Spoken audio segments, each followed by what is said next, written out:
Control, this is Vulture 1-9. Target is gone. Repeat, Vulture. Did the airstrike connect? Negative, Control. No bird on station. The target's head just misted. Pink mist. 1 second he was shouting orders, the next he was headless. Who took the shot? Viper team is pinned down 3 clicks south. They don't have eyes on.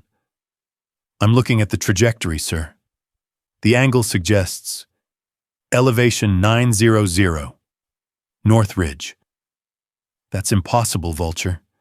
The North Ridge is outside effective range for any platform currently deployed. That's nearly 4,000 meters. I'm looking at the corpse, Control. The caliber tore him in half. Whoever took that shot didn't just get lucky. They factored in the damn Coriolis effect and spin drift on a wind shear valley. Viper team leader, report status. Static. Viper lead, report. This is Viper lead. We're alive. The heavy machine gun nest is silent. But, Control, you need to see who is on that ridge. If that was our support asset, God help us. 48 hours earlier, FOB Anvil, Eastern Afghanistan. The heat at Forward Operating Base Anvil didn't just sit on you. It tried to crush you. It was a physical weight, composed of suspended silica, diesel fumes, and the collective anxiety of 2,000 combat personnel. Corporal Elara Vance stepped off the tailgate of the C-130 transport, her boots sinking slightly into the sun-baked tarmac. She looked like a mistake. At 5'4", with her hair pulled back into a severe regulation bun that emphasized the youthful curve of her jaw, she looked less like a soldier and more like someone's lost daughter wandering a war zone. But the case she dragged behind her told a different story. It was a Pelican 1750 hard case, reinforced, scuffed, and longer than she was tall. Inside rested a Barrett M107 50 caliber anti-materiel rifle, 30 pounds of steel and hate. You gotta be kidding me. The voice cut through the drone of the aircraft engines. Elara didn't flinch. She had heard it in basic. She had heard it in advanced sniper school. And she had heard it every day since she pinned on her rank. She turned to face the welcoming committee. 3 men stood by a dusty Humvee. They were bearded, their uniforms modified and non-standard Navy SEALs. The one who had spoken was a mountain of a man, sleeves rolled up to reveal tattooed forearms thick as oak branches. Master Chief Breaker Miller. I'm looking for the heavy support attachment, Miller said, looking over Elara's head as if scanning for the real soldier. Vulture 1-9, where is he? I am Vulture 1-9, Master Chief, Elara said. Her voice was flat, stripped of inflection. It was the voice she used to talk to wind speeds and elevation turrets. Miller looked down. His eyes, hidden behind polarized Oakleys, narrowed. He took a step closer, invading her personal space. The smell of stale tobacco and gun oil rolled off him. You're what? 12? 19, Master Chief. 19, Miller repeated, turning to his teammates who were smirking. She's 19. I have scotch in my locker older than her. I have boots older than her. He turned back to Elara, his expression hardening into genuine disdain. Listen to me, girl. We asked for a long gun because we're going into the throat. We need a shooter who can haul 80 pounds of gear up a goat trail and put a round through an engine block at 1,500 meters. We didn't ask for a PR stunt. I am qualified on the M107, M2010, and the MK-15, Master Chief, Elara recited, her eyes fixed on the Velcro patch on his chest. Viper team. I hold the range record at Fort Benning for variable wind engagement. Paper targets don't shoot back, the second SEAL, a lanky man with a sniper's faraway look, muttered. And paper targets don't weigh 180 pounds when you have to drag them out of a kill zone. I can carry my own weight, Elara said. It ain't your weight I'm worried about, Miller growled. He kicked the side of her Pelican case. "It's that cannon. The recoil on a 10-7 will dislocate the shoulder of a grown man if he holds it wrong. You fire that thing. You'll fly backward halfway to Baghdad." Elara tightened her grip on the handle of her case. "Is there a briefing, Master Chief? Or are we going to discuss physics in the sun all day?" The silence that followed was sharp. The lanky SEAL let out a low whistle. Miller took off his sunglasses. His eyes were cold, assessing, dangerous. He wasn't used to backtalk, especially not from regular Army, and definitely not from teenage girls. "Throw her gear in the back," Miller said, his voice dropping an octave. "If she wants to play soldier, let's see how she handles the ride." They didn't offer to help her lift the case. Elara didn't ask.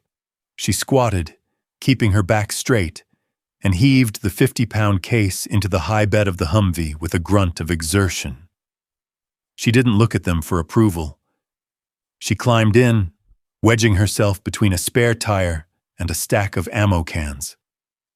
As the Humvee lurched forward, kicking up a cloud of choking dust, Elara rested her hand on the plastic shell of her rifle case.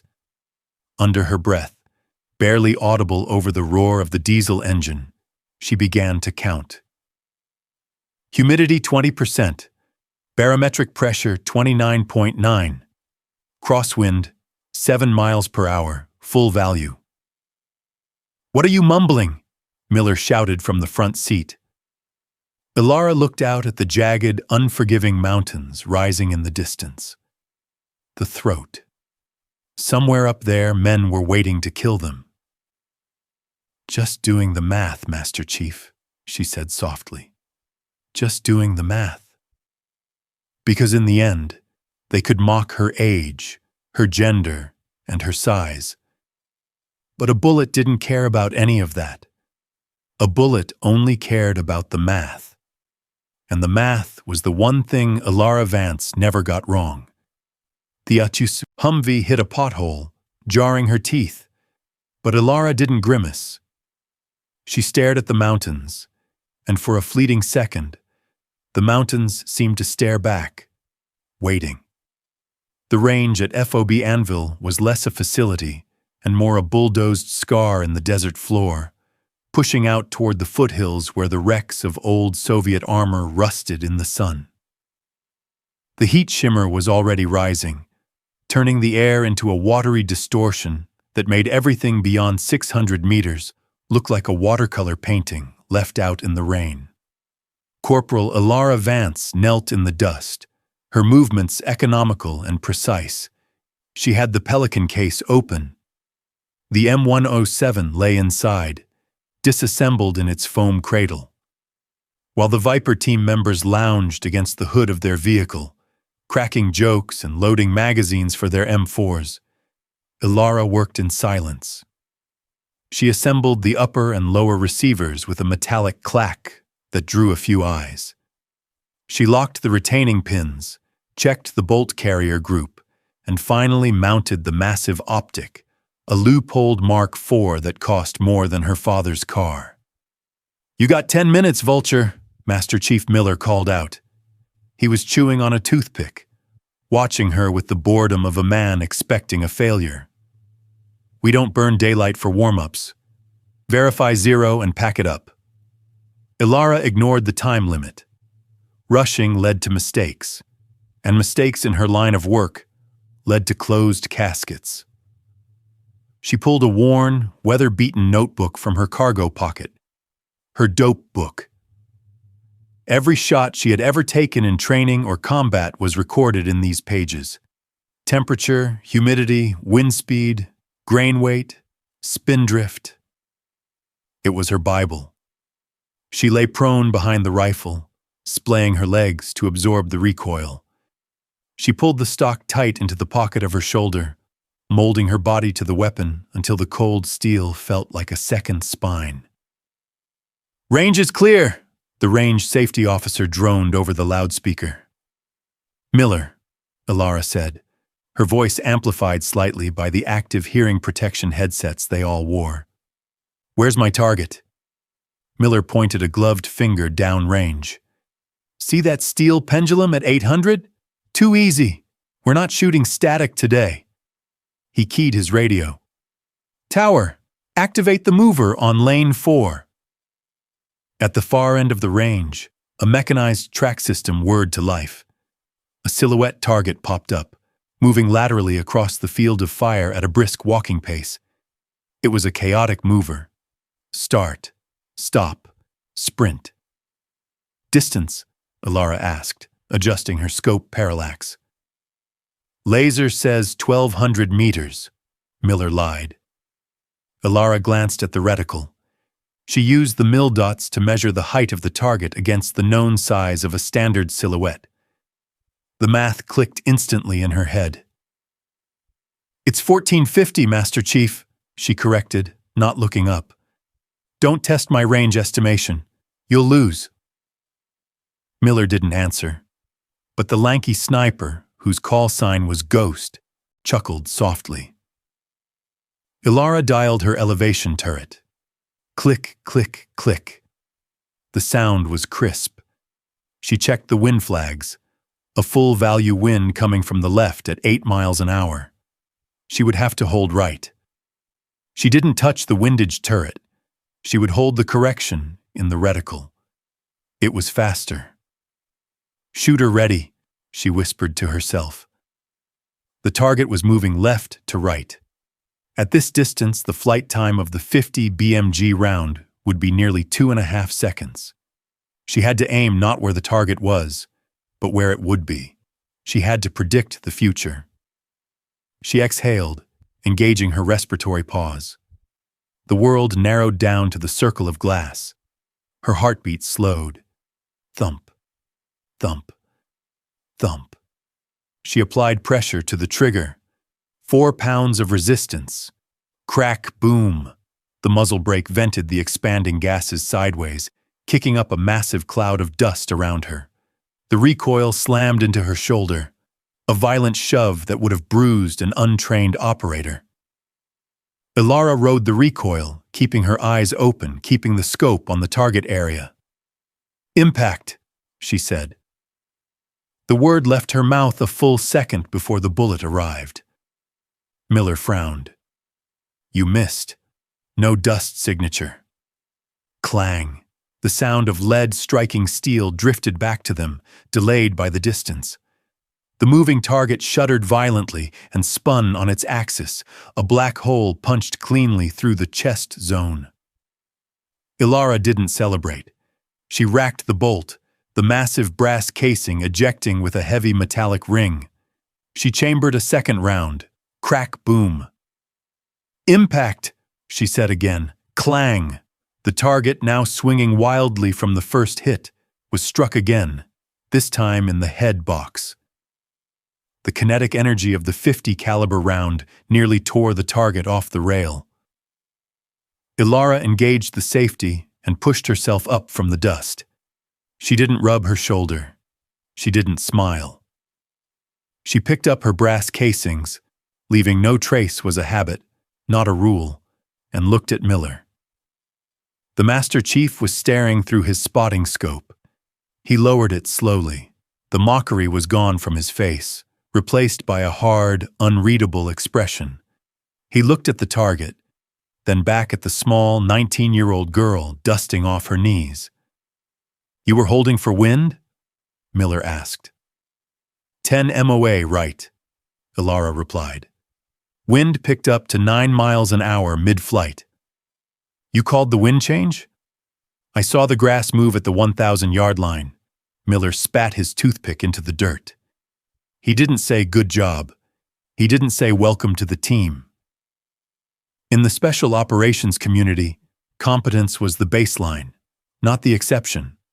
But the hostility had shifted. It wasn't gone, but it had changed flavor. Before, he thought she was a liability. Now, he suspected she was a freak. "Pack your trash, Vance," Miller said, turning his back and walking toward the Humvee. "Briefing in 30 mics. Don't be late. Ghost lingered for a moment. He looked at the target, still swinging in the distance, then at Elara. That wasn't luck, Ghost said quietly. No, Elara said, closing her pelican case. It was geometry. Miller doesn't like geometry, Ghost warned. He likes things he can control. You're a variable he can't account for. I'm not a variable, Elara said, hoisting the heavy case again. I'm the constant. She watched them drive off to the Tactical Operations Center. They left her to walk the half-mile back to the barracks in the heat. It was a petty power move, a reminder of her place in the hierarchy. Elara adjusted the strap on her shoulder. The weight was heavy, but the math was simple. One step, then another. Distance divided by time equaled arrival. She would get there, and when she did, they would have to listen. Because she was the only one who could see the wind, the Tactical Operations Center, TOC, was a refrigerated shipping container buried under sandbags. Inside, the air was frigid and smelled of stale coffee and ozone. A bank of monitors flickered with drone feeds and satellite imagery, casting a ghostly blue light over the faces of the men gathered around the central table. Elara stood at the back of the room, near the door. She hadn't been invited to the table. Target building is here, Lieutenant Kalin, the officer in charge of the operation, but not part of the ground team, tapped a stylus on a large touchscreen map. The screen displayed a high-resolution satellite image of a cluster of mud brick compounds deep within a narrow valley. Package Lantern is being held in the basement of the primary structure. Viper team will insert via helo at LZ Alpha, patrol 3 clicks south, and breach. Miller and the other SEALs nodded. They had done this 100 times. Breach, bang, clear, simple. Support asset, Kalin said, finally acknowledging Elara's existence without looking at her. Vulture 19 will establish overwatch at Point Zulu. Elara stepped forward, her eyes scanning the topography lines on the screen. Point Zulu was a rocky outcrop on the eastern ridge, about 800 meters from the target. It offered good cover and a decent angle on the front door. It was also a death trap. Sir, Elara said. Her voice was quiet but cut through the low hum of the servers. Kalin looked up, annoyed. Problem, Corporal? Point Zulu is compromised, Elara said, walking to the table. She pointed to a series of jagged lines on the opposing western ridge. The sun rises here. At 0600, my scope glint will be visible to anyone on the valley floor. Furthermore, the angle of declination is too shallow. If the hostiles move the package to the rear courtyard, I lose line of sight. Miller crossed his arms. We've used Zulu before. It's solid. It's solid for a sniper rifle with an effective range of 1,000 meters, Elara countered, her finger tracing a much steeper, more treacherous path up the northern mountain. I'm carrying a platform effective out to 2,000 plus. Put me here. Point Sierra. She pointed to a jagged spire of rock nearly 3,000 meters away from the target, towering over the valley. It was so high it was almost permanently shrouded in cloud cover. Sierra? Kalin scoffed. That's 3 miles of vertical climbing, and the shot distance, that's over 3,000 meters to the target. That's impossible. It's not impossible, Elara said. It's math. From Sierra, I have a top-down view of the entire compound, including the rear courtyard. I'm above the thermal layer, so no heat mirage, and I'm out of range of their small arms. You're also out of range of support, Miller interjected, his voice low and dangerous. If you get compromised up there, Vulture, we can't get to you. No QRF, quick reaction force, can land on that slope. You'd be on your own. I prefer it that way, Elara said. Denied, Kalin snapped. We operate by the book. You go to Point Zulu. You provide cover for the breach. If the target moves to the rear, Viper team will handle it. We don't need heroics, Corporal. We need obedience. Elara looked at the map again. She saw the geometry of the valley, the throat, as they called it. It was a funnel. Point Zulu was right in the middle of the kill zone for any heavy weapon positioned on the northern ridge.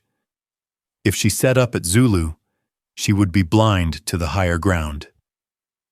Sir, if there are heavy weapons on the north ridge, Intel says the north ridge is clear. Kalen cut her off. This is a grab and go. We're not fighting the whole province. Point Zulu. That is a direct order. Elara felt the familiar cold weight in her stomach. It wasn't fear, it was the certainty of error. They were looking at the map as a 2D surface. She saw it as a 3D puzzle of angles and trajectories. They were walking into a bottleneck, and they were putting their eyes, her, in a place where she would be forced to blink. Copy, sir, Elara said. Point Zulu. Good, Kalen said, turning back to Miller. Wheels up at 200. Review the ROE. Positive identification required for all shots. No firing into the mosque to the east. Minimal collateral. The briefing broke up. Miller brushed past Elara on his way out. Don't get creative, Vulture, he warned. You stick to the plan. You watch our backs. You don't try to set any records. Elara watched him go. She looked back at the map one last time, memorizing the coordinates of Point Sierra. The impossible position. She walked out into the blinding afternoon sun and headed straight for the armory. The supply sergeant, a bored-looking Marine, looked up from his magazine. Help you, Corporal? I need 2 extra magazines for the M107, Elara said, and a box of Raufoss MK211. The sergeant raised an eyebrow. Raufoss, the high-explosive incendiary rounds? Those are for anti-material targets, vehicles, bunkers. You going to war with a tank? Just insurance, Elara said. Briefing said standard ball ammo, the sergeant noted, checking his clipboard. The briefing didn't account for wind, Elara lied smoothly. Ball ammo drifts too much in the valley. Raufoss is heavier, better coefficient. The sergeant shrugged. He didn't care enough to argue physics.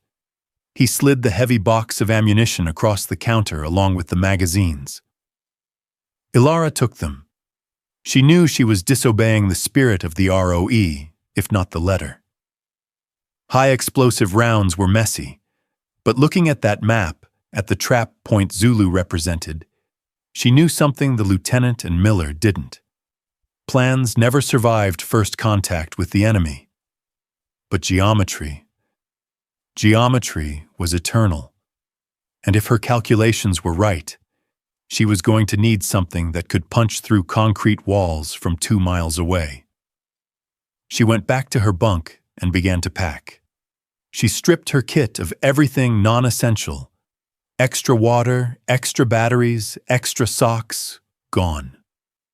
In their place, she packed the extra ammo. She added a climbing rope and a piton hammer, items definitely not on the equipment list for Point Zulu. She sat on the edge of her cot, running her thumb over the tip of a Raufoss round. It was painted green and white, armor-piercing, incendiary. 19, she whispered to herself. She put the round in the magazine. Old enough to know better, she answered. Young enough to do it anyway. The world under quad-tube night vision goggles was a claustrophobic tunnel of green phosphor and grain. Depth perception was a lie. Shadows were bottomless pits, and rocks were indistinguishable from vegetation until you tripped over them. Elara Vance was drowning in the green. The MH-60 Blackhawk had dropped them at the base of the ridge 20 minutes ago, kicking up a whirlwind of freezing dust before banking away into the darkness. Now there was only the climb. The elevation was 6,000 feet. The air was thin, biting at the back of her throat with every inhalation. Elara adjusted the shoulder straps of her rucksack, but it didn't help. The pack weighed 45 pounds. The M107 rifle, strapped awkwardly across her chest to keep her hands free for climbing, added another 30.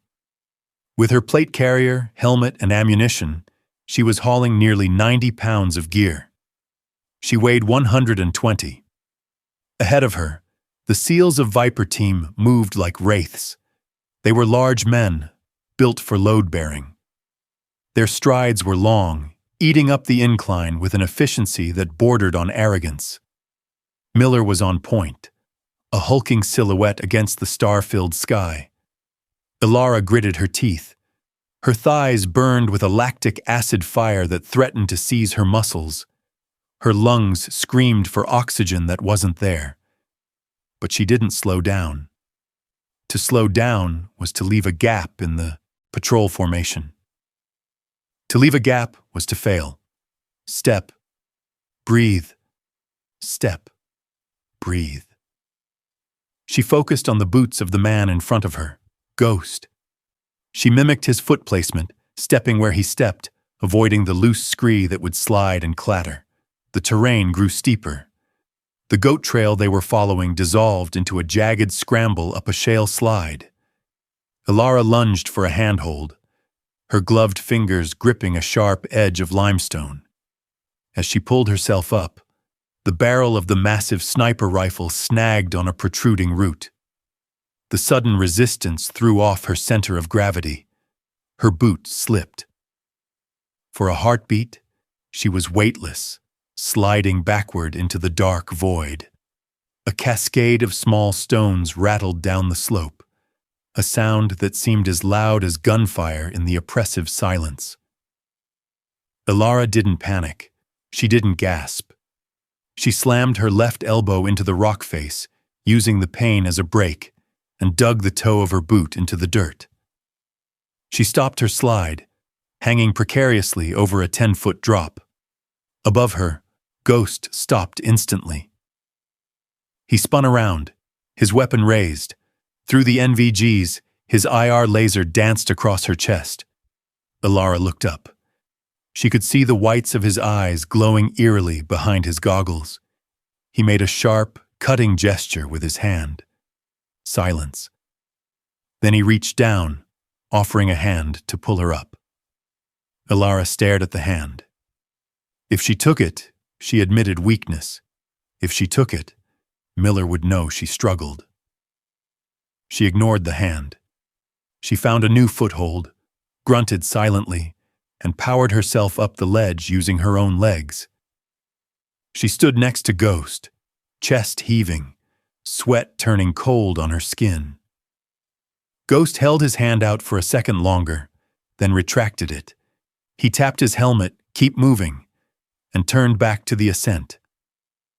Elara checked her rifle. The scope caps were still closed. The muzzle brake was clear of debris. She wiped the sweat from her eyes under the goggles and followed. The pain in her elbow was sharp, a throbbing reminder of the slip. She welcomed it. The pain focused her.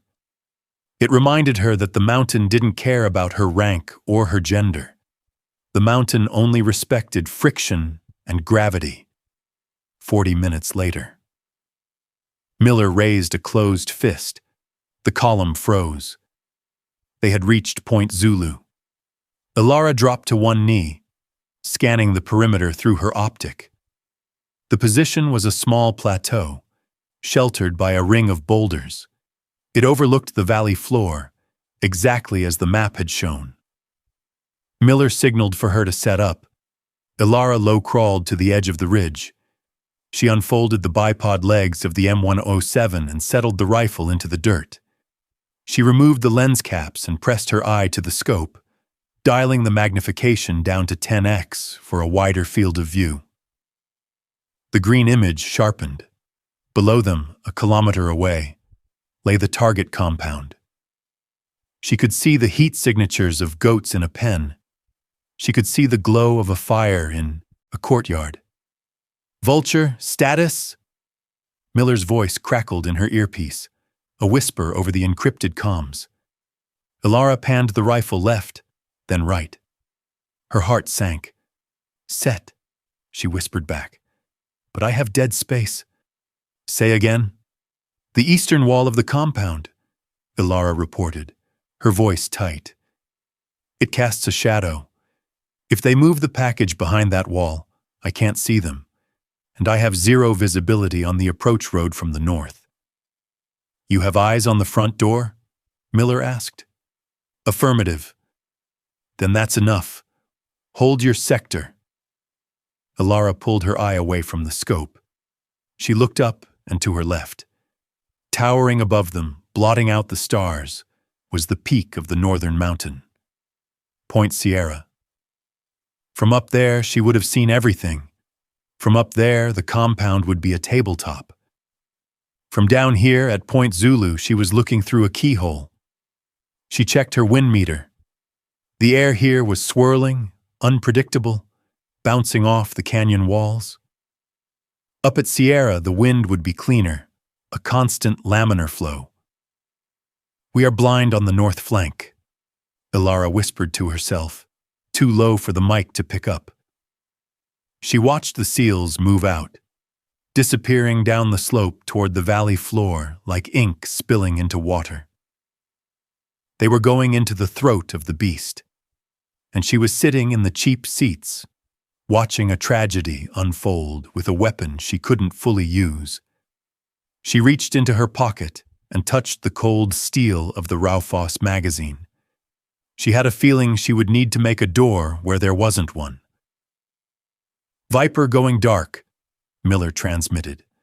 "Radio silence until breach." The radio clicked off. The silence of the mountains rushed back in, heavy and absolute. Elara laid her cheek against the stock of the rifle. She was alone in the dark, waiting for the screaming to start. The sun was a traitor. Hours ago it had been the promise of warmth in the freezing dark. Now, hanging high in the zenith of the Afghan sky, it was an enemy.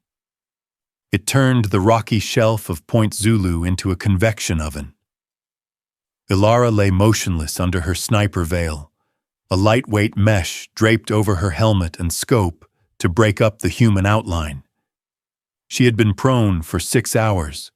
Her muscles had gone past the point of cramping and settled into a dull, throbbing numbness. A fly crawled along the rim of her shooting glasses, buzzing lazily against the lens. She didn't swat it. Snipers didn't swat flies. Snipers became rocks. Through the Leupold Mark IV scope, the valley floor was a wavering sea of heat mirage. The air boiled, making straight lines ripple like water. This was the mirage, the sniper's wind reader, but also the enemy of clarity. "Control Vulture 19, comms check," she whispered, her voice cracking from dehydration. She took a slow sip from her camelback tube, the water warm and tasting of plastic. Static hissed in her ear. Then, a bored voice from the Tactical Operations Center, TOC. "Copy, Vulture. Signal is 5x5. Keep the chatter down." "Roger," Elara murmured. They treated her radio checks like noise pollution, forgetting that she was their only lifeline if things went sideways. Below, in the village, life appeared normal. A few goats wandered near the mosque. A woman in a blue burqa hung laundry in a courtyard. But the target building, the compound where Package Lantern was supposedly held, was silent. Too silent. Elara shifted her focus, scanning her sector. She moved the crosshairs methodically, left to right, near to far. She wasn't looking for people, she was looking for wrongness. Nature was random, man was geometric, straight lines, perfect circles, unnatural piles of dirt. Those were the signatures of death. Her gaze drifted to the northern approach road, the path Viper team would take to exit the village with the hostage. It was a dirt track flanked by low stone walls. She stopped. She dialed the focus knob, squinting against the glare. About 400 meters north of the target building, the road surface changed. It was subtle. To an untrained eye, it was just dirt. But to Elara, who had spent years studying soil composition and light refraction, it screamed. The color of the earth in a 2-meter patch was slightly darker than the surrounding dust. It lacked the hard-packed, sun-bleached crust of the rest of the road. It looked fluffy, aerated. "Control, Vulture," she said, her voice sharpening. "I have a possible anomaly on the exfil route. Grid reference Echo 40. A pause. "Vulture, Tuxie, we have a Reaper drone overhead. ISR is scanning." Elara watched the patch of dirt. She waited. "Negative, Vulture," the TOC officer came back, his tone dismissive. "Drone thermal is cold. No heat signature. Ground-penetrating radar is inconclusive due to the rocky substrate. It's just a shadow or a rut." "It's not a shadow," Elara insisted, fighting the urge to raise her voice. "The texture is wrong. It looks like fresh dig. Someone turned that earth over in the last 12 hours. It's a pressure plate IED. We're looking at it in 4K resolution, Corporal." The voice sneered slightly. "It's negative. Stick to your sector. Watch the doors." Elara gritted her teeth. This was the problem with modern warfare. They trusted the screens more than the soldiers. A thermal camera wouldn't see a pressure plate if it had been buried long enough to equalize temperature with the ground. But the human eye, the ability to see pattern disruption, that was ancient. "Viper led, Vulture," she tried the team frequency directly. "Miller, be advised. Checkpoint Echo 40 looks dirty. I recommend alternate exfil." "Vulture, this is Viper lid." Miller's voice came through, breathless. He was moving. "We are 2 mics from breach. TOC says the road is clear. Don't clutter the net with ghosts unless you see a weapon. Out." Ghosts. They thought she was seeing things. They thought she was a nervous kid inventing threats to feel useful. Elara pulled her eye back from the scope for a fraction of a second, blinking to clear the strain. She looked at the road again. The rut was perfectly centered where a vehicle or a squad in file would walk. She grabbed her logbook and sketched the location rapidly. She marked the range, 1,150 meters. She checked the wind, 7 miles per hour, left to right. If she was wrong, she was annoying. If she was right, Viper team was walking toward a buried 150 mm artillery shell wired to a pressure strip. "It's not a ghost," she whispered to the empty mountain. Movement in the village caught her eye. On the roof of a building adjacent to the target, a figure appeared. Not a woman hanging laundry. A man. He wasn't holding a weapon, but he was holding a cell phone. He looked toward the northern ridge, toward the impossible position she had wanted to take, then looked down at the road. He was a spotter. He was watching the kill zone. "Control, I have a military-aged male on the roof, Sector 3, he's spotting." "Is he armed, Vulture?" "Negative, he has a phone." "No weapon, no PID?" Control stated firmly. "Do not engage. ROE is strict. We are not shooting civilians on phones." Elara watched the man through her crosshairs. He was smiling. It was a tight, predatory smile. He tapped something on his phone and vanished back down the stairwell. A cold shiver went down Elara's spine, ignoring the 100-degree heat. It was a trap. The whole thing was a choreographed play. The silence, the lack of guards, the spotter. They were waiting for Viper to go in. "Breach in 30 seconds, Miller's voice growled. "Stack up." Elara tightened her grip on the pistol grip of the M107. She shifted her aim away from the door and back to the patch of disturbed earth. She chambered around, the bolt sliding home with a mechanical finality. "You're wrong, Miller," she breathed. "You're all wrong." But her radio remained silent. The command had been given. The dominoes were falling, and she was the only one who could see where they would land. Breach, breach, breach. Miller's voice was a bark of controlled aggression. On Elara's scope, the wooden door of the target compound disintegrated in a flash of dead cord. Smoke billowed. Viper team flowed into the opening like a single organism, black-clad figures disappearing into the dust. For 10 seconds, there was silence. Elara held her breath. Her crosshairs hovered over the rooftops, scanning for the squirters, enemies fleeing the assault or moving to flank. Then, the valley erupted. It didn't start with gunfire. It started with the earth tearing itself apart. The patch of disturbed soil Elara had reported, the one command had dismissed as a shadow, lifted into the air in a cone of black fire and pulverized rock. The shockwave rippled through the valley floor, distorting the air so violently that Elara lost her sight picture for a split second. Boom! The sound hit her a moment later, a physical slap against her chest even at this distance. "Contact! Contact front! IED!" The radio dissolved into a cacophony of shouting. "Man down! Ghost is down! Multiple casualties!" Elara's heart hammered against her ribs. She panned the rifle frantically back to the breach point. The explosion had been a daisy chain.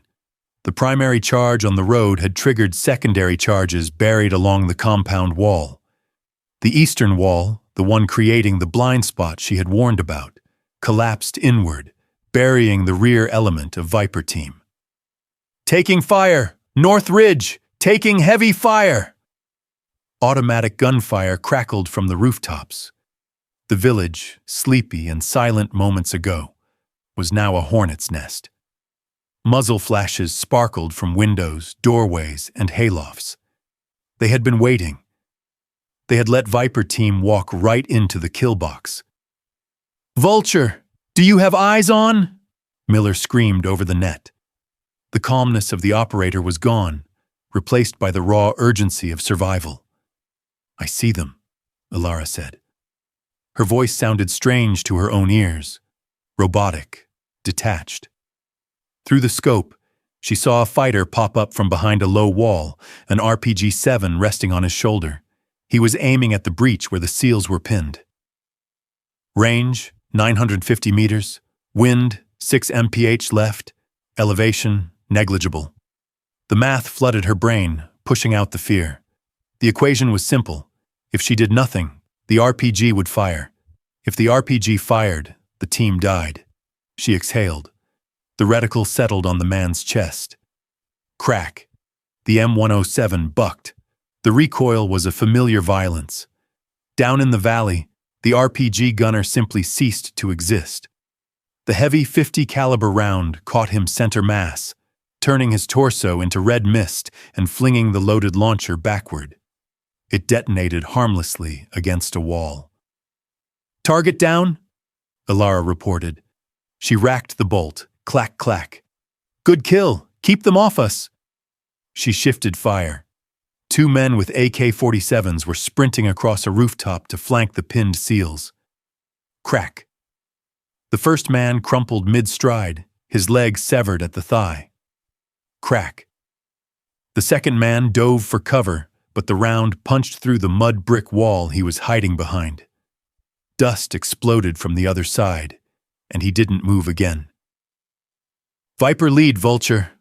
Flank is clear for now. Status on Ghost?" "Ghost is. He's gone, Vulture. Leg's gone. Tourniquet applied, but he's out of the fight. We are combat ineffective. We need to move." "Pull back to the extraction point," Elara ordered, realizing she was giving commands to a Master Chief. "I'll cover the movement." Negative, we can't move. We're pinned by heavy machine gun fire. It's coming from the North Ridge. Elara swung her rifle toward the northern mountains. The high ground she had wanted. The impossible position. Flashes of light were pulsing from a cave mouth halfway up the sheer cliff face. It was a DSHK heavy machine gun. The rhythmic thump, thump, thump of the Soviet-era weapon began to echo through the valley, a slow, methodical drumbeat of death. The rounds were chewing up the rubble where Viper Team was hiding. The mud bricks were disintegrating under the impact of the 12.7mm slugs. "Vulture, suppress that gun!" Elara ranged the cave mouth. Her laser rangefinder blinked. 3,850 meters. She stared at the number. It wasn't just far, it was astronomical.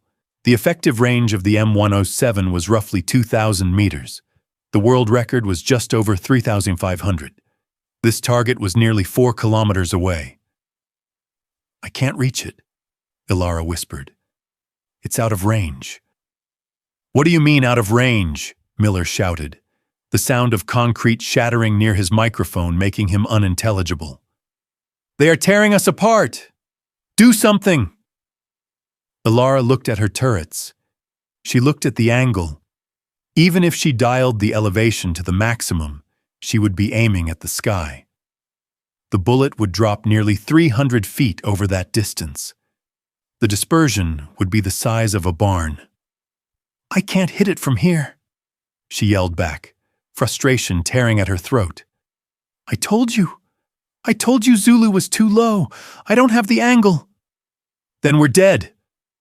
Miller's voice broke. "Vulture, we are dead men down here."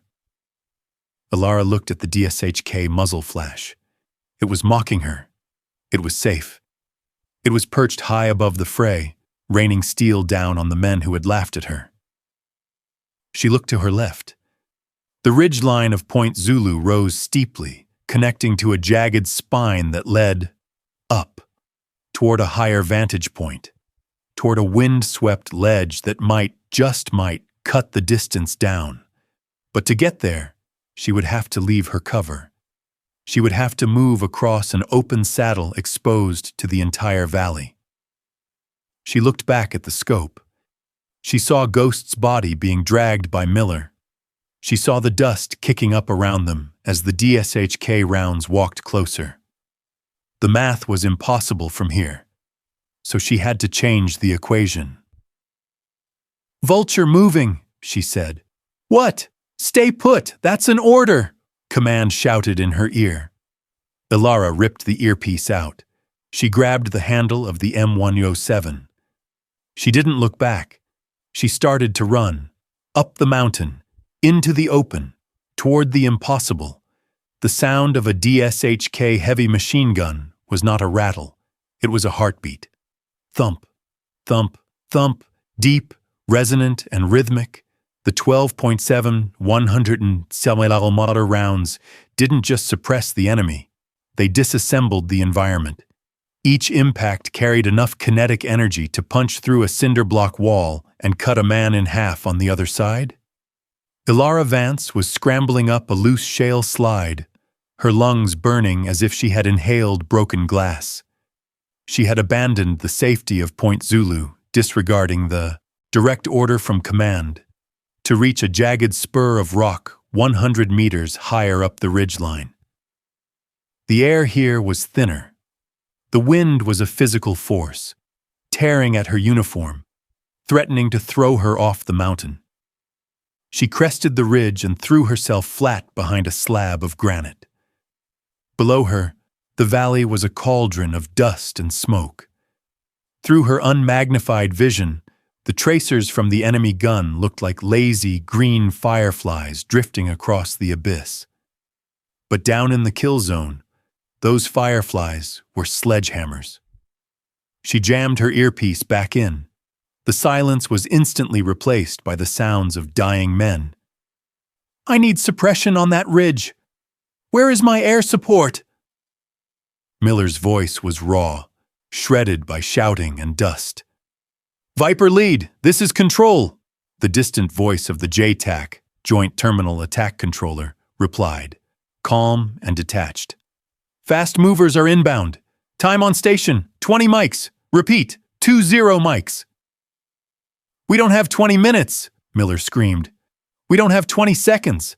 The wall is coming down. Elara dragged the M107 into position. She didn't have time to build a proper hide. She rested the barrel on her pack, leveling the massive optic toward the north ridge. She found the cave mouth instantly. It was a perfect defensive position, deep set, shadowed, protecting the gunner from aerial observation and direct fire. The muzzle flash was the only indicator, pulsing rhythmically like a strobe light in hell. She hit the laser rangefinder, 3,640 meters. Elara stared at the readout. She had closed the distance by 200 meters, but it didn't matter. It was still a ghost number. The maximum effective range of the M107 50 caliber rifle, according to the U.S. Army manual, was 1,800 meters. She was asking the bullet to travel double that distance. It's a math problem, she whispered, her hands shaking slightly as she adjusted the bipod legs. It's just a math problem. But the variables were overwhelming. At this distance, the bullet would be in the air for nearly 7 seconds. It would rise more than 200 feet above her line of sight before dropping back down. It would pass through 3 different wind currents. It would be affected by the rotation of the Earth, the Coriolis effect. If she fired straight at the target, the bullet would hit the ground somewhere in the middle of the valley, a mile short. Down below, the DSHK gunner shifted fire. The heavy rounds began to walk along the low wall where Miller and the surviving SEALs were huddled. The mud bricks exploded into red clouds. "They're bracketing us!" Miller yelled. "Vulture! Vulture 19! Are you there?" Elara watched the destruction through her scope. The enemy gunner was good. He wasn't spraying and praying. He was dismantling their cover, piece by piece, stripping them naked before the kill. "I'm here, Viper," Elara said. "Can you hit it?" The question hung in the air, heavier than the smoke. Elara looked at her elevation turret. It bottomed out at 2,500 meters. She didn't have enough adjustment in the scope. She would have to aim above the target, holding over into empty space, guessing the arc. "Negative," Elara said. The truth tasted like bile. "Target is beyond platform capabilities. I can't dial it." "Then shoot at the rocks. Scare him. Do something." "I can't scare him, Miller. He's in a cave. If I miss, he won't even hear the crack. He's safe." "We are dying down here." The DSHK hammered again. A scream cut through the radio net. One of the other SEALs, the wall protecting them, had collapsed. They were exposed. Elara closed her eyes for a split second. She visualized the trajectory. She saw the parabolic curve of the bullet leaving the barrel, fighting gravity, fighting the wind, losing velocity until it went subsonic, tumbling, and finally striking. She needed more elevation. She needed to tilt the rifle back further than the mount allowed. She grabbed the adjustment wheel of the scope and cranked it until it stopped. Click, click, stop. Max elevation. It wasn't enough. She looked around the ledge. She needed a shim, something to wedge under the front of the scope mount or to angle the barrel up. She grabbed a flat shard of shale rock from the ground. It was crude. It was stupid. It was desperate. "Control, this is Vulture," she said, her voice dropping into the cold, flat cadence of the trance. "I am engaging. Clear the net." "Vulture, confirm target range?" Control asked. "Extreme," Elara said. "Just clear the net." She lay back down. The wind whipped her hair, escaping the bun, lashing across her face. She ignored it. She watched the cave, The gunner was relentless.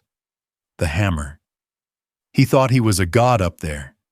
He thought he was untouchable because the manuals said he was. He was fighting by the rules of engagement, by the rules of physics as they were taught in boot camp. Elara Vance didn't care about the rules. She only cared about the solution. "Miller," she said, "get ready to move on my shot." "You said you couldn't hit it."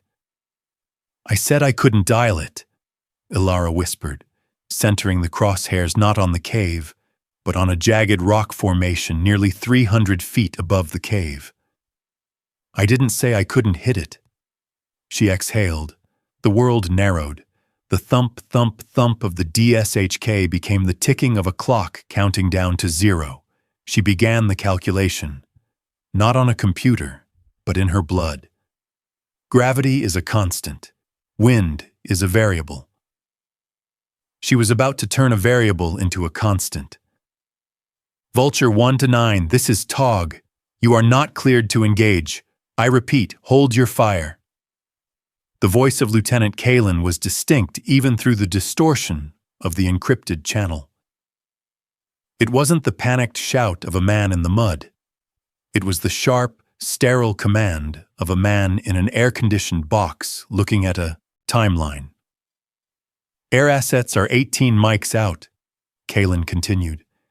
"If you fire and miss, you will alert the enemy to your position. You are a surveillance asset, Corporal. Do not compromise the intelligence gather." Elara lay prone on the jagged lip of the ridge. The wind here was a physical assault, a constant 40-mile-per-hour gale that whipped up the valley floor and slammed into the cliff face. It tore at her gilly veil, snapping the fabric like a flag in a hurricane. Below her, the slaughter continued.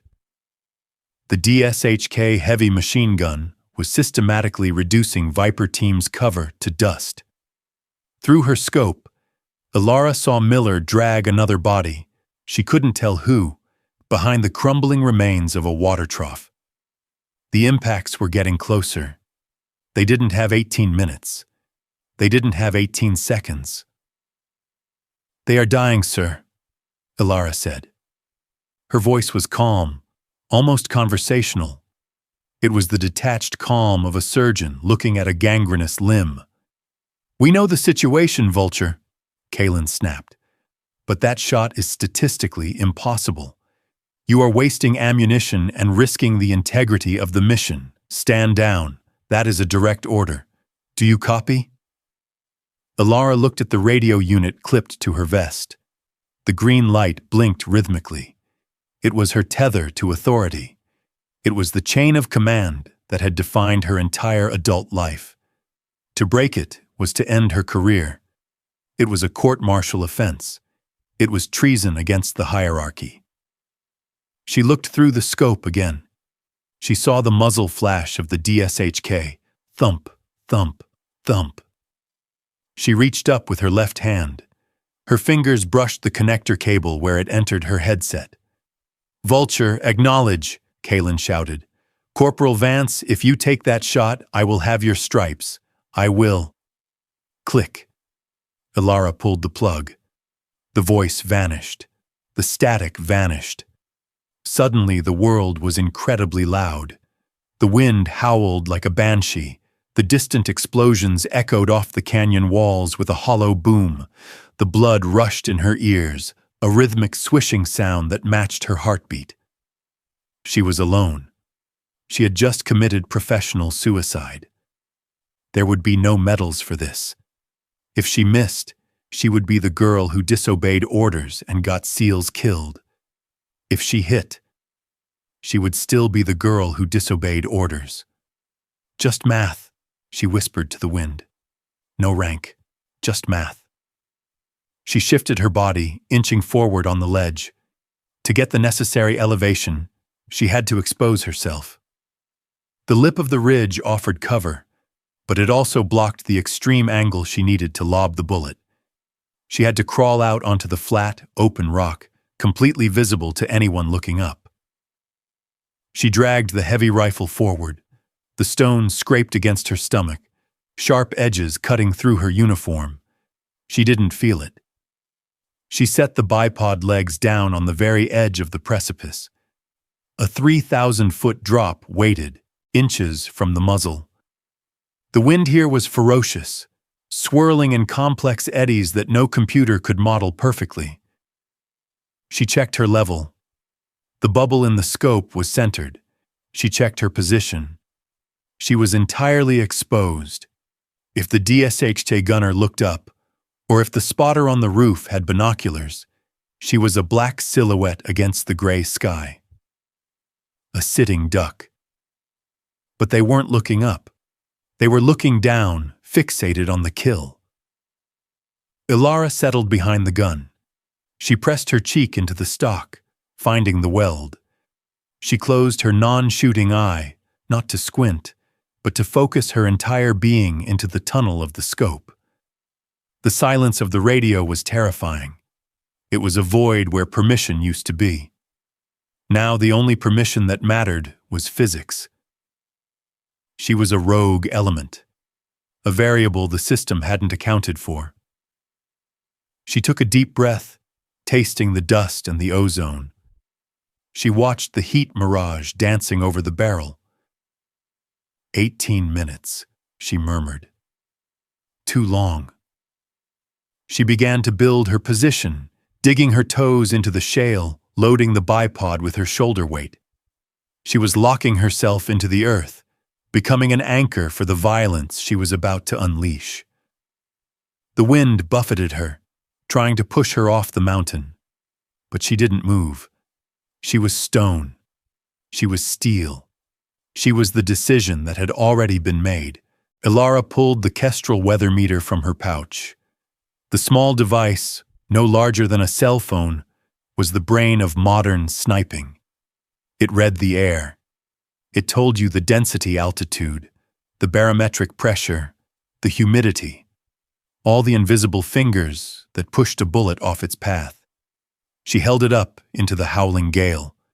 The little impeller fan spun so fast it blurred into a gray circle, whining like a dying insect. Wind speed, 18 mph. Direction, 9 o'clock. Temperature, 92 degrees. Humidity, 14%. She punched the numbers into her wrist-mounted ballistic computer. Then she entered the range. 3,950 meters. She hit calculate. The screen blinked. Then a single word flashed in pixelated block letters. Error. Elara stared at the screen. The algorithm had a hard limit. The software engineers who wrote the code for the M107 firing solution had never programmed it to calculate a trajectory for a target nearly 2.5 miles away. To the machine, the shot didn't exist. It was a mathematical absurdity. She cursed softly, a dry sound in her throat. She ripped the computer off her wrist and shoved it into the dust. Fine, she whispered. The hard way. She reached for her dope book, the waterproof notebook filled with handwritten grids. She flipped to the back, to the extended range tables she had calculated herself during long, bored nights at Fort Benning. But even her own charts stopped at 2,500 meters. She would have to extrapolate. She would have to guess. No, not guess. Interpolate. She closed her eyes for a second, shutting out the sight of the muzzle flashes below. She built the equation in the dark room of her mind. Gravity. At this distance, the bullet would drop over 300 feet. It wasn't flying. It was falling. She was lobbing a rock over a skyscraper. Time of flight. 7 seconds. Maybe 8. In 8 seconds, the Earth would rotate beneath the bullet. The Coriolis effect. She was firing north. The target would move east as the Earth spun. The bullet would drift right. Spin drift. The rifling in the barrel twisted right. As the bullet spun, it would naturally drift further right. The wind. This was the killer.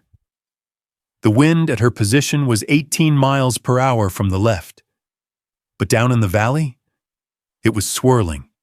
And halfway to the target, over the open canyon, it could be anything. She opened her eyes. She looked at the mirage again. Near the target, the heat waves were boiling straight up. Zero wind at the target. Midway, the dust was blowing right to left. Opposite wind. It was a nightmare, a chaotic system of conflicting forces. Elara reached for the elevation turret on top of the scope. She began to dial, click, click, click. She counted the minutes of angle, MOA, 60, 80, 100. The turret stopped. It hit the mechanical hard stop. She grunted, twisting it harder, but it wouldn't budge. The scope was maxed out. Not enough, she hissed. She looked through the optic. The reticle, the crosshairs with the little measuring dots, was now pointing significantly lower than where the barrel was actually aiming. But even with the turret maxed, the crosshairs were still resting on the valley floor. To hit the cave, she would need to aim the rifle drastically higher.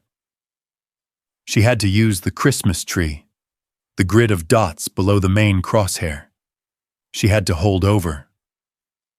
She did the mental math again. Max turret elevation plus 30 MOA holdover. She tilted the rifle back. The cave mouth dropped out of the center of her scope. It slid down, past the main crosshair, past the first set of dots, past the second. She kept tilting. The cave disappeared off the bottom of the glass. She was aiming at nothing. She was aiming at a jagged, sun-bleached rock formation on the cliff face, roughly 50 feet above the cave entrance. Aim at the rock, she told herself. Hit the cave. It felt wrong. Every instinct in her body screamed that she was aiming too high, that she would send the round sailing over the mountain. It felt like aiming at the moon to hit a car. She checked the windage. Coriolis right. Spin drift right. Wind left.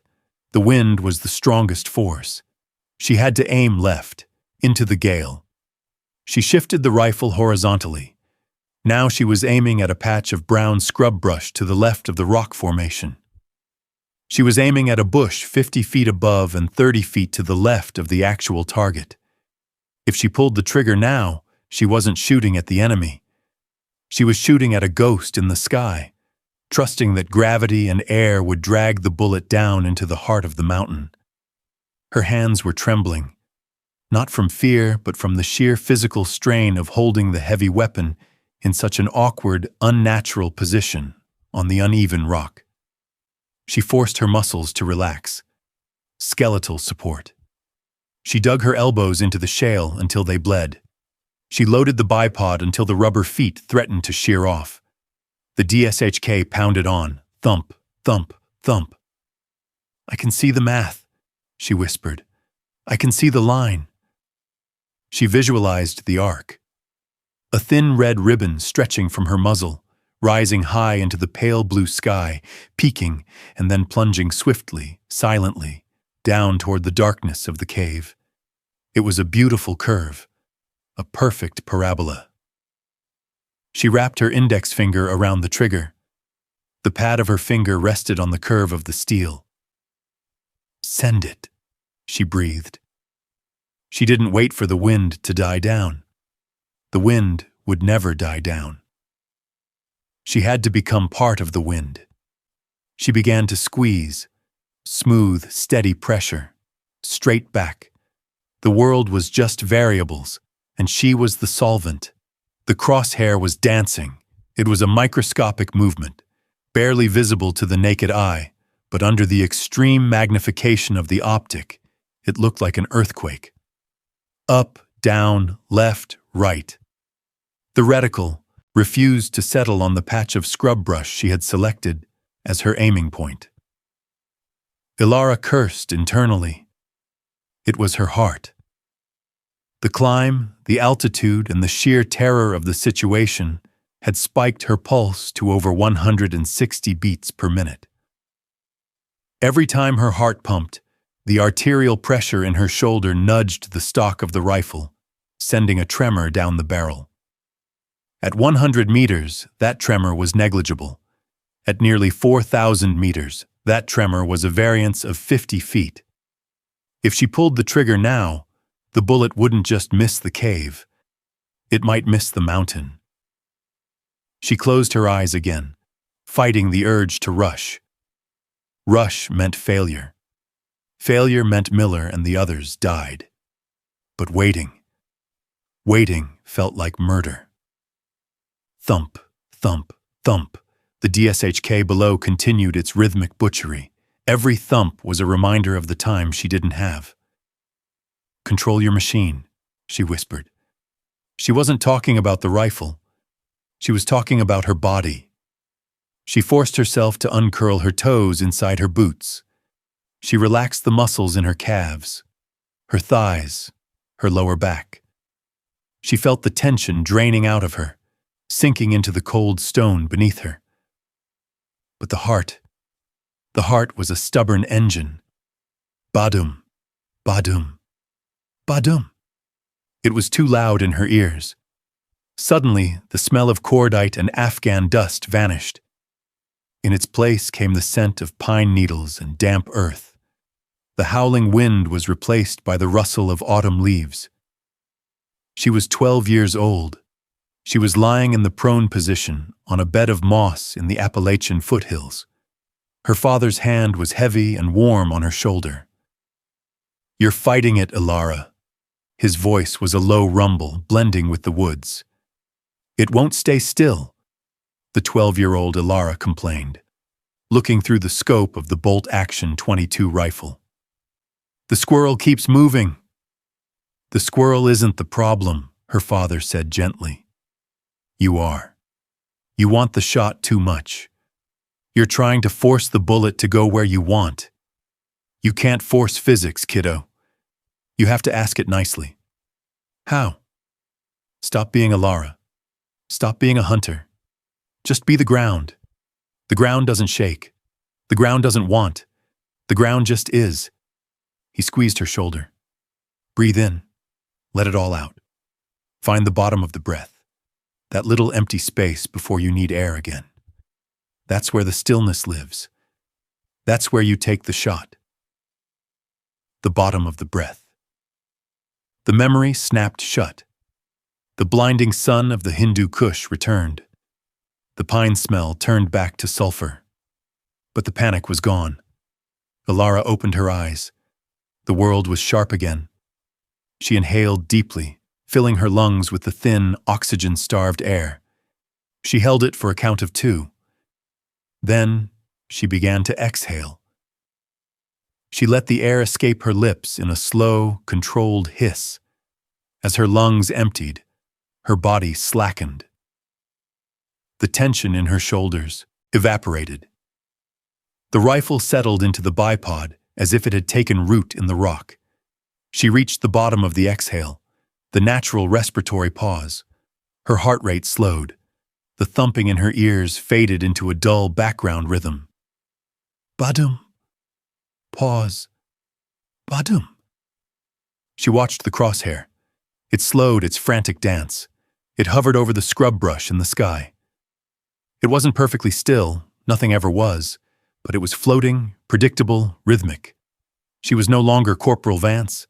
She was no longer 19. She was no longer a woman in a man's war. She was simply a mechanism of meat and bone connected to a mechanism of steel and glass, a closed loop. The wind howled, pushing against her left side. She leaned into it, accepting it, compensating for it without conscious thought. She placed the pad of her index finger on the trigger. It was curved, cold, and unforgiving. She didn't pull. You never pull. You apply pressure. Steadily, incrementally. Like trying to move a glass of water across a table without spilling a drop. 2 pounds of pressure. The slack was gone. 3 pounds. The wall. The sear was engaging. The DSHK fired another burst. Screams echoed from the valley floor. Elara didn't hear them. She was in the empty space. The stillness. 3.5 pounds. Ask it nicely. she thought. She applied the final ounce of pressure. The sear broke. The firing pin slammed forward, striking the primer of the Raufoss MK211 round. Crack. The sound was not a bang. It was a physical event. The muzzle brake redirected the expanding gases backward and sideways, creating a shock wave that kicked up a cloud of dust and shale around her. The recoil was brutal. Even with her perfect positioning, the M107 kicked like a mule. The buttstock slammed into the pocket of her shoulder with the force of a sledgehammer, driving her backward across the rock. The scope kissed her safety glasses, hard enough to leave a bruise. The pain was immediate and sharp, a hot spike driving into her collarbone, but Elara didn't flinch. She didn't close her eyes. She fought the recoil, forcing the weapon back down, desperate to regain her sight picture. The bullet was gone. The copper-jacketed projectile was screaming through the air at 2,800 feet per second, beginning its long, lonely arc over the valley of death. The math had been done. The variable had become a constant. Now there was only the weight. The recoil had pushed Elara back, but she fought the physics, muscling the heavy rifle back into position. She jammed her eye against the scope, ignoring the stinging pain where the rubber ring had kissed her brow. She found the cave. It was empty. No, not empty. The DSHK was still there. The gunner was still there. He was alive. He was moving.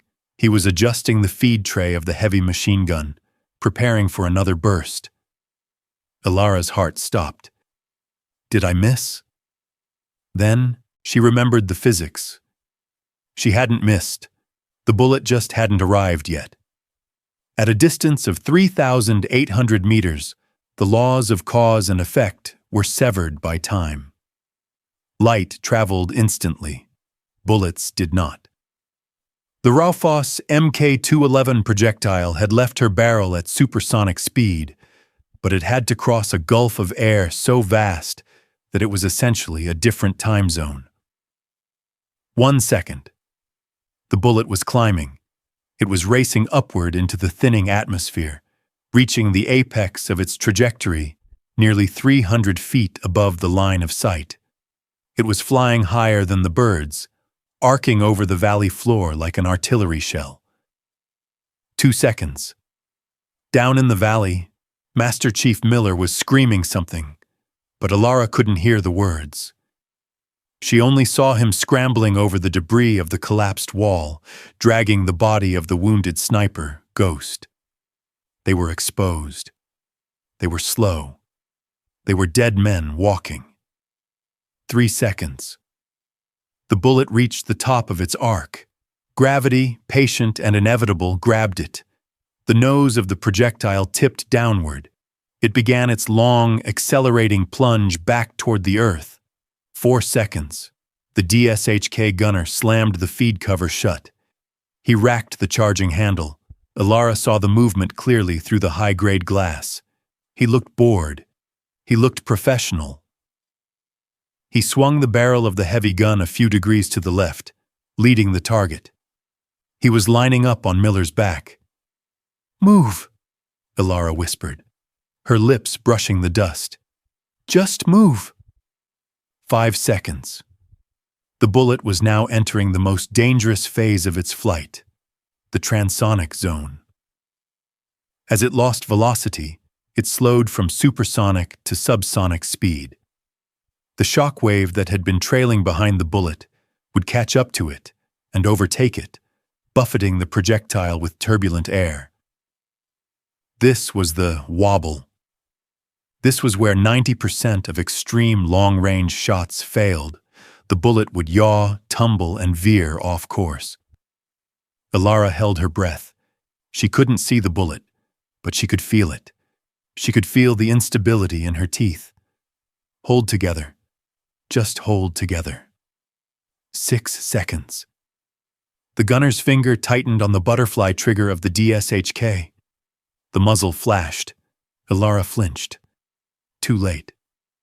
But the flash she saw wasn't the gun firing. It was the sun reflecting off the brass casing of a fresh belt being loaded. No, it was the muzzle flash. He had fired, but he hadn't fired at Miller. The rounds impacted the dirt 10 feet behind the seals. The gunner had flinched. Why? 7 seconds. The image in the scope changed. It didn't look like a movie. There was no explosion of fire, no dramatic slow-motion fall. One moment, the gunner was a man, a collection of biology, history, and intent. The next moment, he was physics. The Raufoss round, designed to penetrate light armor and ignite jet fuel, struck the breech of the DSHK just as the gunner's chest was pressed against it. The impact velocity was low, barely subsonic, but the mass of the bullet and the explosive payload were catastrophic. There was a small, bright flash, the incendiary tip igniting on the steel receiver of the machine gun. Then, the pink mist. It was a sterile term for a horrific reality. The hydraulic pressure of the impact vaporized the upper torso of the gunner. A cloud of red particulate matter atomized into the air, hanging there for a fraction of a second, like a gruesome halo. The DSHK shattered, the heavy barrel sheared off, spinning away into the darkness of the cave. The tripod collapsed. 8 seconds. The visual confirmation was absolute. The threat was gone. Elara watched the red mist settle. She watched the cave mouth remain dark. There was no movement, no secondary gunner, just the smoking ruin of the weapon and the silence of the dead. But the sound hadn't reached her yet. She lay there, counting. The speed of sound was roughly 340 meters per second. The sound of the impact and the explosion would take nearly 11 seconds to travel back up the mountain to her position. She watched Miller stop running. She watched him turn around, looking up at the north ridge, looking for the gun that had stopped firing. Then it arrived. Whump! A dull, flat thud echoed up the canyon walls. It was a ghost of a sound, robbed of its power by the distance. But it was unmistakable. It was the sound of the Raufoss doing its work.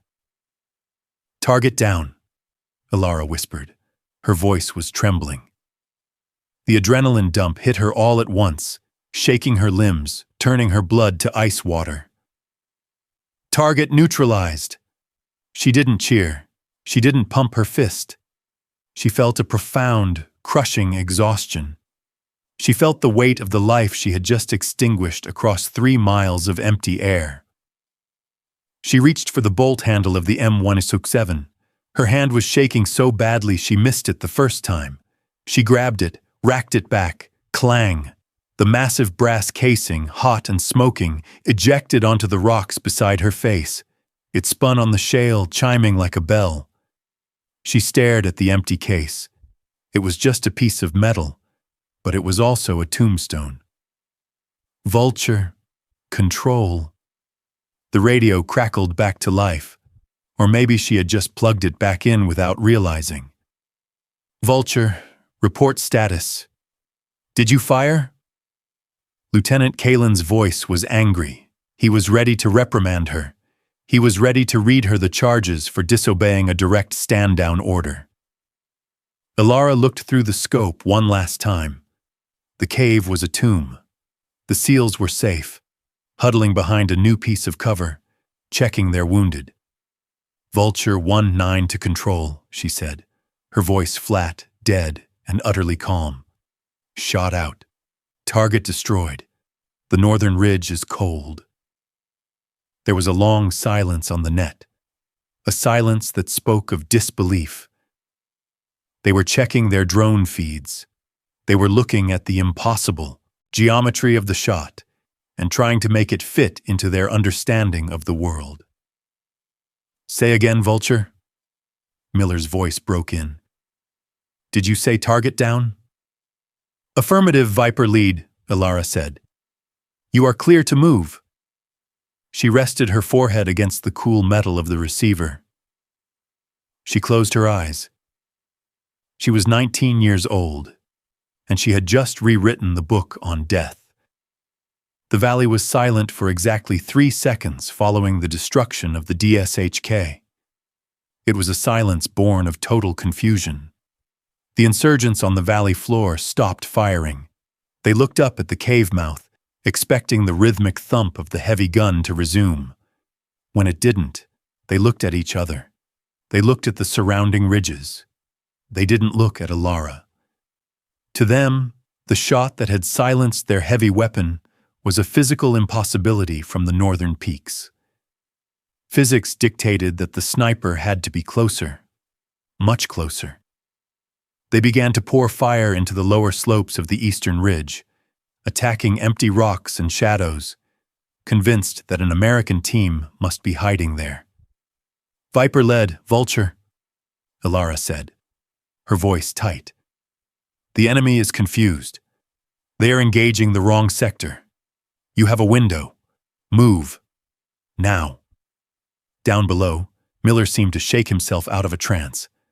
The big SEAL grabbed the drag handle of Ghost's vest. "Viper moving!" Miller shouted. "Pop smoke! Go, go, go!" Green smoke canisters hissed to life, creating a wall of concealment for the team as they broke cover and sprinted toward the dry riverbed that led to the landing zone. But the enemy wasn't giving up.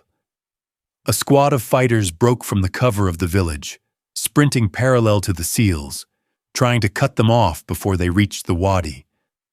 They were moving fast, unburdened by heavy gear or wounded men.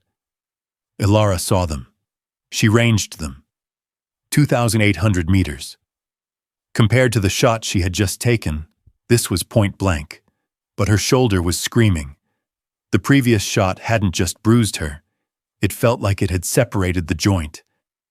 Her collarbone throbbed with a dull, sickening heat. "Vulture! I have movers on my left flank!" Miller yelled. "Suppression! I need suppression!" Elara gritted her teeth. She didn't want to pull the trigger. Every instinct in her body recoiled from the idea of another recoil. She shifted the rifle. The bipod legs scraped harshly against the stone. She found the lead runner in the enemy squad. He was carrying an RPK light machine gun. "Do your job," she whispered to herself. She exhaled. She ignored the pain. She squeezed. Crack. The rifle kicked her. A white-hot lance of pain shot down her arm, making her fingers numb.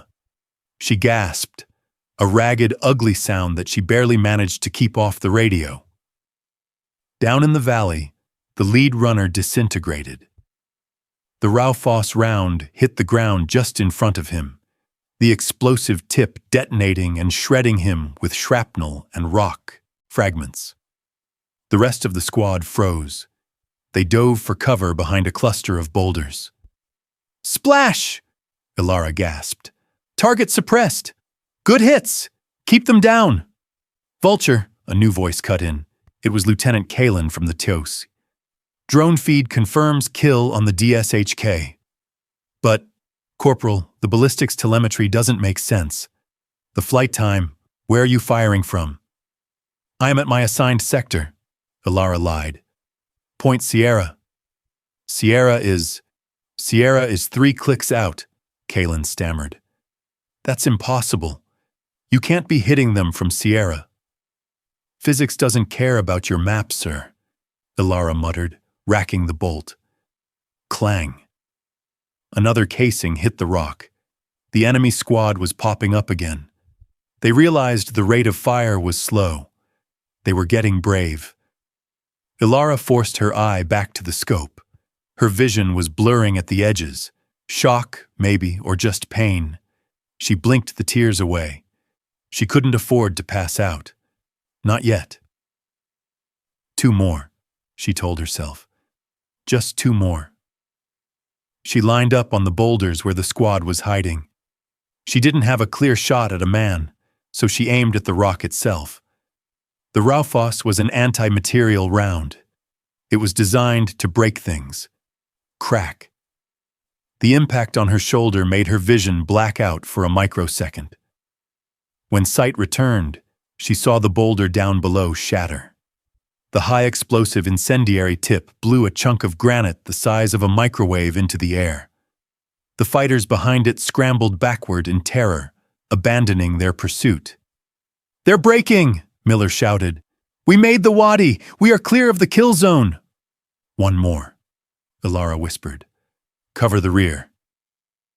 She scanned the village. The spotter she had seen earlier, the man with the phone, was back on the roof. He was looking up. He was scanning the high peaks with binoculars. He had figured it out. He knew the angle.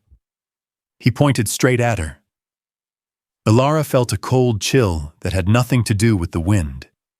He had found her. If he relayed her position, every mortar in the valley would be walked up to this ledge. She centered the crosshair on him. 3,200 meters. "Don't look at me," she breathed. Crack. The recoil finally broke her. She let out a cry of pain as the stock slammed into the deep bruising. She rolled onto her back, clutching her shoulder, gasping for air. She didn't see the impact. She didn't need to. "Target down," she croaked into the radio. "Spotter neutralized. I am Winchester. Ammo depleted." It was a half-lie. She had rounds left, but she couldn't fire them. Her arm was useless. "Copy, Vulture," Miller said. His voice was different now. The panic was gone. The aggression was gone. There was a strange, hollow reverence in his tone. "We are at the LZ. Birds are inbound. Get to the extraction point. Do not be late." "Roger," Elara said. She sat up. The world spun. She looked at the rifle. It smoked in the cold, mountain air, a dragon resting after the burn. She reached out with her good hand and touched the barrel. It was scorching hot. She had to move. She had to disassemble this beast, pack it into the case and drag it, and herself, down the mountain to the rendezvous point. And she had to do it with one good arm. 19, she whispered, wiping a smear of blood from her nose. "I'm too old for this." She stood up, swaying in the wind. The valley below was burning. The mission was accomplished. But the hardest part was just beginning. She had to walk back into the world of men and pretend she hadn't just become a god. Pain was a specific frequency. Right now, it was a high-pitched scream radiating from Elara's right shoulder, drowning out the wind. She knelt on the exposed rock, fumbling with the takedown pins of the M107. Her right arm was useless, hanging dead at her side, so she worked with her left hand and her teeth. She pulled the rear pin, broke the upper receiver from the lower, and shoved the heavy steel components into her drag bag. She didn't bother with the foam-lined Pelican case. That was back at Point Zulu. She jammed the rifle parts into her pack, cinched the straps, and stood up. The world tilted. Gray spots danced in her vision. "Move," she commanded herself. "Pass out later." She looked down at the ledge one last time. The brass casing of the shot that killed the DSHK gunner lay wedged in a crack in the shale. It caught the fading afternoon light, gleaming like gold. A normal soldier would have taken it. A souvenir. Proof. Elara left it. The mountain had given her the shot. The casing belonged to the mountain. She turned and began the descent. Going down was worse than going up. Gravity, which had been her ally in the ballistic equation, was now an enemy trying to pull her off the cliff. Every step sent a shockwave through her spine and into her ruined shoulder. She slid down scree slopes, tearing the knees of her uniform, using her good arm to break against the sharp rocks. Whoomp! A cloud of dirt erupted on the ridgeline, 50 meters behind her. Whoomp, whoomp. Mortars. The enemy had bracketed her position. The spotter might be dead, but he had relayed the coordinates before the end. Elara didn't look back. She scrambled faster, half running, half falling down the goat trail. The explosions were getting closer, walking down the spine of the mountain, chasing her. "Control, Vulture is inbound to LZ Beta," she gasped into the radio. "Taking indirect fire. Request immediate extraction." "Copy, Vulture." The pilot of the extraction helo, call sign Widowmaker, responded. "We are wheels down at Beta. You have 90 seconds. If you're not there, we lift. Viper team is on board." 90 seconds. She was still 300 meters from the valley floor. Elara abandoned caution. She threw herself down a steep wash, sliding on her backside, boots kicking up a trail of dust. The jagged rocks battered her ribs and thighs. She hit the bottom of the wash, rolled to her feet, and sprinted. Her lungs burned. Her shoulder felt like it was on fire. Ahead, she saw the dust cloud. The twin-rotor Chinook was sitting in the riverbed, its engines whining, rotors churning the air into a brown haze. The ramp was down. A figure was standing at the bottom of the ramp, waving a chem light. It was Miller.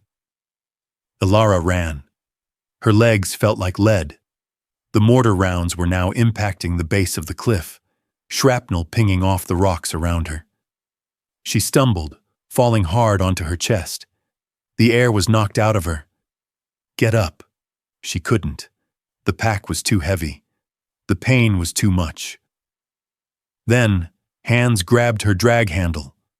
Strong hands. She was hauled up like a rag doll. Miller didn't say a word.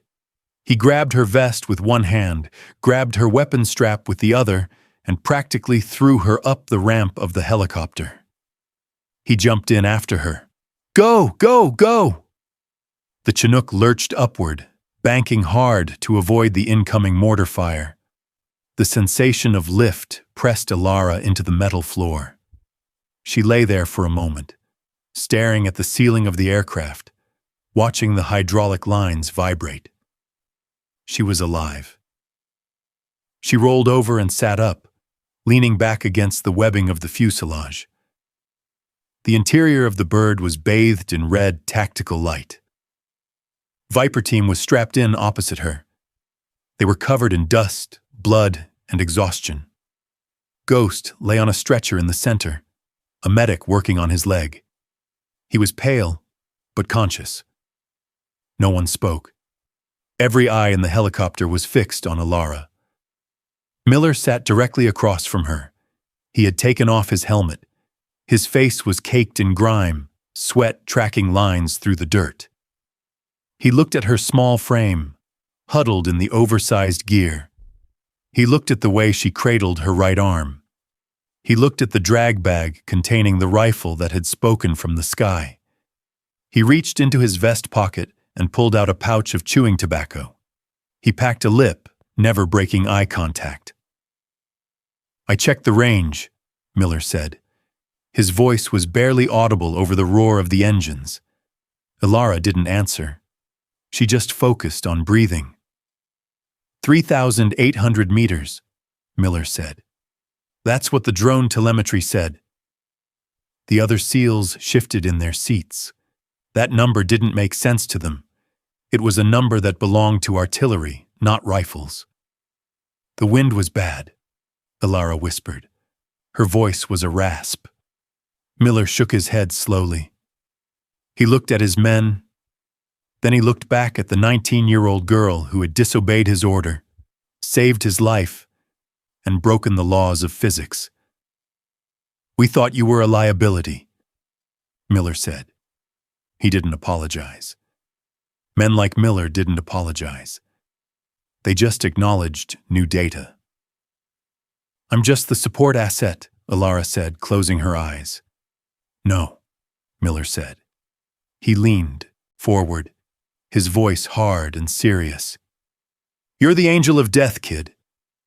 He tapped the patch on his shoulder. The Viper team insignia. Elara let her head fall back against the vibrating wall. The adrenaline was fading, leaving only the crushing weight of the trauma. She didn't feel like an angel. She felt broken. But as the helicopter climbed out of the valley, leaving the war behind, she knew one thing for certain. They would never ask her if she was old enough again. The transition from the dirt of the throat to the sterility of the debriefing room was jarring. There was no dust here, no smell of cordite, just the aggressive hum of fluorescent lights and the scent of floor wax and antiseptic. Corporal Elara Vance sat at a metal table, her right arm immobilized in a black sling. The shoulder was not broken, but the soft tissue damage was severe, a massive hematoma that turned her skin the color of an eggplant. The doctors had given her ibuprofen and ice, nothing stronger. They needed her head clear for the debrief. Across the table sat Major Sterling, an intelligence officer with clean fingernails and a uniform that had never seen a mountain. Beside him was a civilian analyst from the agency, typing on a laptop.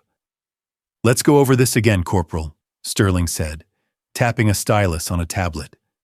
He looked tired, or perhaps just annoyed. "You claim you engaged a DSHK position at Grid 45 Alpha." "I didn't claim it, sir," Elara said, her voice raspy. "I did it." "The grid coordinates for that cave," Sterling continued, "are 3,850 meters from your reported position at Point Zulu." "I wasn't at Point Zulu, sir. I relocated to the ridgeline above it to acquire a firing solution." "Fine. 3,800 meters. Sterling corrected himself. He looked at the civilian analyst, then back at Elara. "Corporal, the maximum effective range of the M107 is 2,000 meters. You are asking us to put in an official report that you doubled the capability of the weapon system and hit a point target on the first attempt, in high wind." "It wasn't the first attempt," Elara said. "I fired a spotting round at a rock formation to test the wind. The second shot was the engagement." "It's physically impossible," the civilian muttered, not looking up from his screen. "The ballistics don't support it. The bullet would be transonic. It would be tumbling."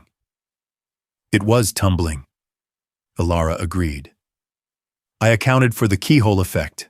I aimed for the breach, not the man. A tumbling round creates a larger wound channel on equipment." Sterling sighed. He pushed a photo across the table. It was a high-resolution satellite image of the cave. The DSHK was a twisted wreck. The rocks around it were scorched. "We know the gun was destroyed, Corporal. What we don't believe is that you did it. Viper team was in trouble.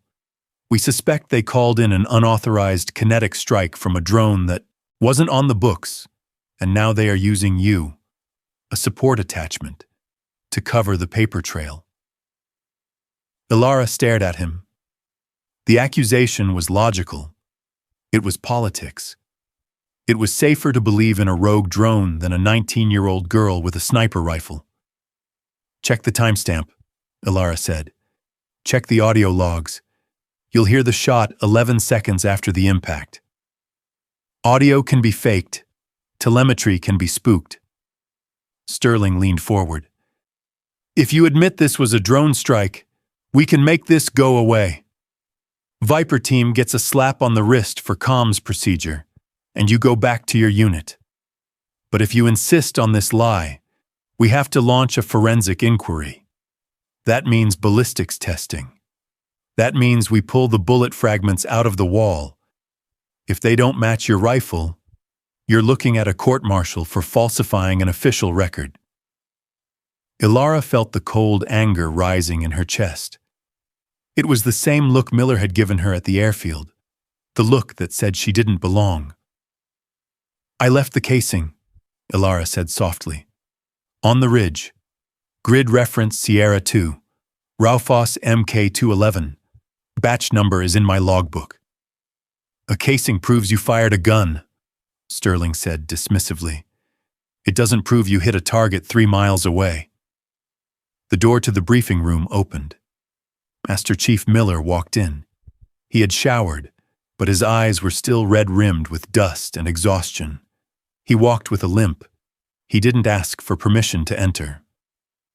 He pulled a chair out and sat down next to Elara. Major, Miller grunted. Chief, Sterling nodded. We were just discussing the anomaly in the AAR. There is no anomaly, Miller said. He reached into his pocket and pulled out a small, jagged piece of metal. He tossed it onto the table. It spun and settled.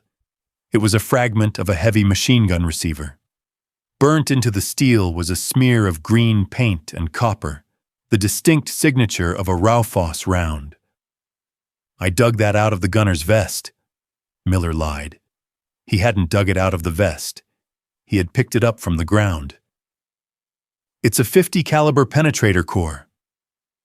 Sterling looked at the metal. That could have come from anywhere. It came from the cave that was killing my men, Miller said, his voice dropping to that dangerous low register. And I heard the shot. I saw the mist. Vulture took the shot. The room went silent. The civilian analyst stopped typing.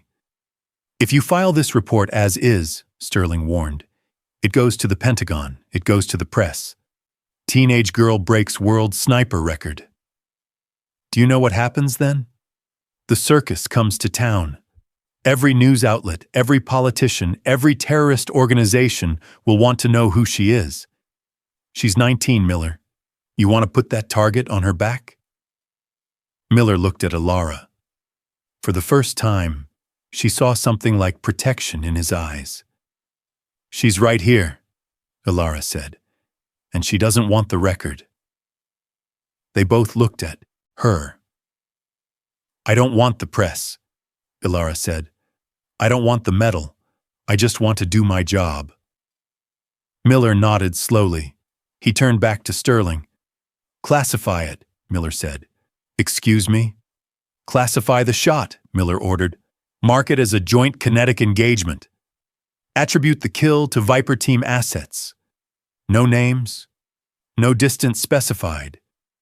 Just target neutralized. Sterling looked at the report. He looked at the impossible numbers. Then he looked at the piece of shrapnel. It was an elegant solution. It solved the physics problem by burying it in redaction. It solved the PR problem by erasing the individual. You're asking me to bury a world record, Sterling said. I'm asking you to let a good soldier stay a soldier, Miller replied, instead of turning her into a sideshow. Sterling hesitated, then picked up the stylus. He tapped the screen, highlighting the section with the 3,050-meter data. He hit delete. Target destroyed by heavy weapons fire, Sterling recited as he typed. Distance classified. Method classified. He looked up at Elara. This never happened. You understand that? You will never be able to claim this. I know what happened, Elara said, touching her injured shoulder. That's enough. Then we are done here. Sterling closed the file. Miller stood up. He motioned for Elara to follow. They walked out of the white room into the hallway. The lights hummed. You could have been famous, Miller said, not looking at her. I don't calculate for fame, Master Chief, Elara said. Fame is a variable I can't control. Miller stopped. He looked at her, really looked at her, for the second time. Get your shoulder fixed, Vulture, he said. We have a briefing for the next cycle in 48 hours. You're part of the team now, Miller said, and walked away down the corridor. Elara watched him go. She was officially a ghost, a record holder with no record, an assassin with no name. She smiled, a small, tired smile. It was the perfect camouflage. The smell of Hoppa's No. 9 solvent was the perfume of war. It was sharp, chemical, and comforting. It smelled like reset. Corporal Elara Vance sat on the edge of her rack in the female berthing container. The room was empty. Most of the support staff were in the chow hall or the gym. She preferred the solitude. On the blanket next to her lay the M107, field stripped into its component groups. The barrel, the bolt carrier, the upper receiver, the trigger group. It looked like the skeleton of a prehistoric beast. Elara worked the bore snake through the 30-inch barrel. She pulled the cord with her left hand, wincing slightly as the movement pulled at the taped-up hematoma on her right shoulder. The bruise had bloomed into a spectacular shade of purple and black, covering her entire pectoral muscle and deltoid. It throbbed with a dull, heavy rhythm, a physical memory of the physics she had manipulated. She inspected the chamber. It was clean. No carbon buildup, no copper fouling. She picked up a throat erosion gauge. She inserted it into the breech. The reading was well within tolerance. The barrel had plenty of life left in it, unlike the men. She thought about the AAR she had signed an hour ago. The official record stated that the DSHK nest had been neutralized by combined arms fire. Her name wasn't on it.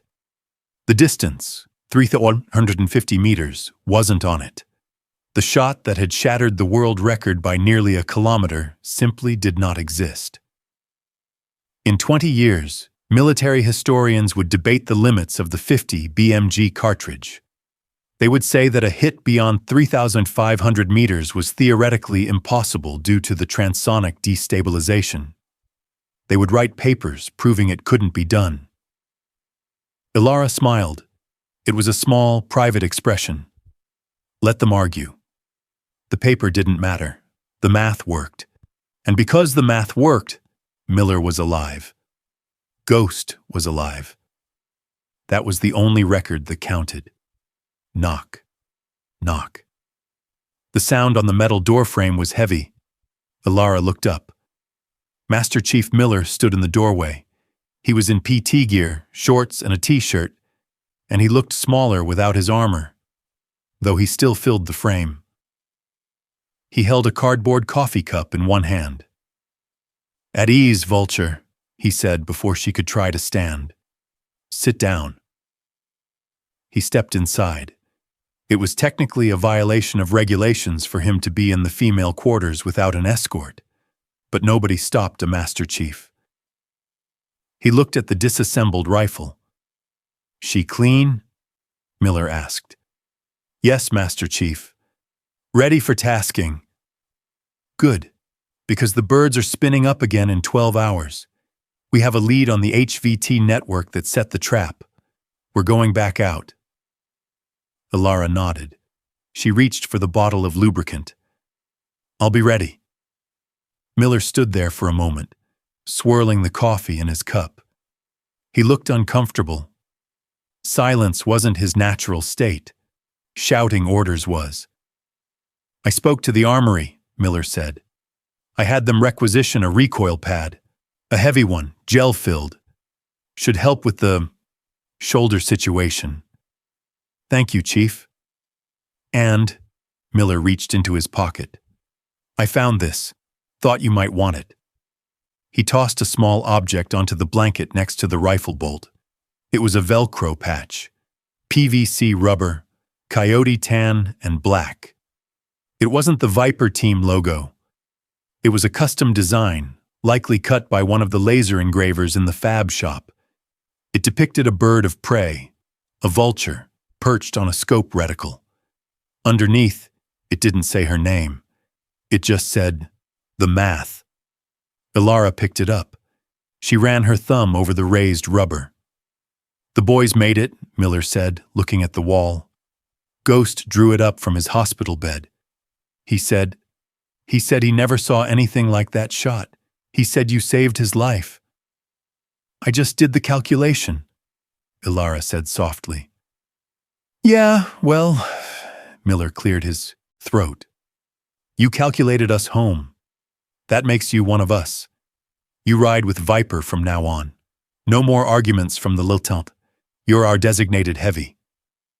He turned to leave, his hand on the doorframe. He paused. You're 19, Vance, he said.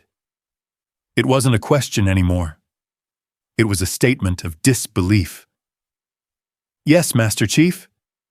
God help the enemy when you turn 20. He walked out, disappearing into the noise of the base.